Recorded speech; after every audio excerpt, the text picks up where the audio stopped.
Rais wa Marekani Donald Trump kwa mara nyingine tena ameibua hisia kali katika uwanja wa siasa za kimataifa baada ya kutoa kauli ya kutishia ya moja kwa moja dhidi ya kiongozi mkuu wa Irani Ayatollah Ali Khamenei.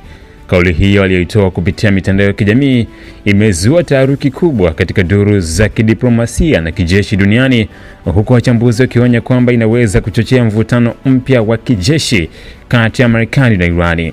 Kwenye ujumbe huo uliosambaa kwa kasi kubwa, Trump aliandika maneno yenye msisitizo na yenye mwelekeo wa wazi wa vitisho vya kijeshi kwa Khamenei, akisema, "Tunajua kabisa mahala alipo huyo anaitwa kiongozi mkuu. Anajificha, yeye ni lengo rahisi, lakini yuko salama hapo, hatutamuua.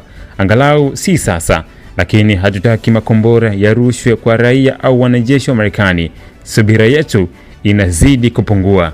Kauli hii ya Trump imekuja wakati ambapo kuna ongezeko la mvutano katika Mashariki ya Kati, hasa kutokana na ongezeko la mashambulizi yanayohusishwa na Irani dhidi ya maslahi ya Marekani na washirika wake ikiwemo Israel. Katika wiki za hivi karibuni, kumekuwa na mashambulizi ya makombora na ndege zisizo na rubani dhidi ya maeneo yanayodaiwa kuwa ya kijeshi ambayo Marekani imelaumu Irani na vikundi vinavyoungwa mkono. Kwa mujibu wa taarifa ya shirika la habari la AP, Trump aliongeza kwa Marekani inadhibiti kikamilifu anga la Irani na iko katika nafasi ya juu ya kiintelijensia. Alisema kuwa mashambulizi zaidi kutoka kwa Irani au washirika wake hatavumiliwa na kwamba uvumilivu wa Marekani una kikomo. Katika kile kinachoonekana kuwa onyo la vitendo, Marekani ilimuua Jenerali Qasem Soleimani, kamanda maarufu wa jeshi la kikosi cha Quds, tukio ambalo lilisababisha Irani kulipiza kisasi kwa kushambulia kambi za wanajeshi wa Marekani nchini Iraq. Kwa upande mwingine, kiongozi mkuu wa Irani Ayatollah Ali Khamenei amejibu kwa ukali kauli ya Trump katika hotuba yake ya hadhara iliyotangazwa na vyombo vya habari vya serikali ya Irani. Khamenei alisema kuwa Marekani inaendeleza siasa za uonevu na kujifanya kuwa mpatanishi wakati lengo lake halisi ni kutawala. Alisema, "Hawa watu hawataki suluhisho la matatizo yetu, wanataka kututawala. Irani haitasalimu amri kwa vitisho vya kibeberu."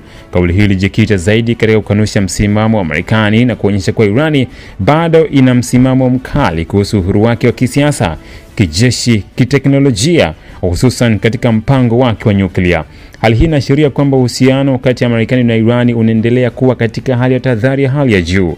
Wachambuzi wa siasa za kimataifa wanaonya kuwa kauli kama hizo, hasa kutoka kwa viongozi wa ngazi za juu kama Donald Trump, zinaweza kusababisha migogoro mikubwa isiyotarajiwa, hasa katika mazingira yenye mvutano kama Mashariki ya Kati.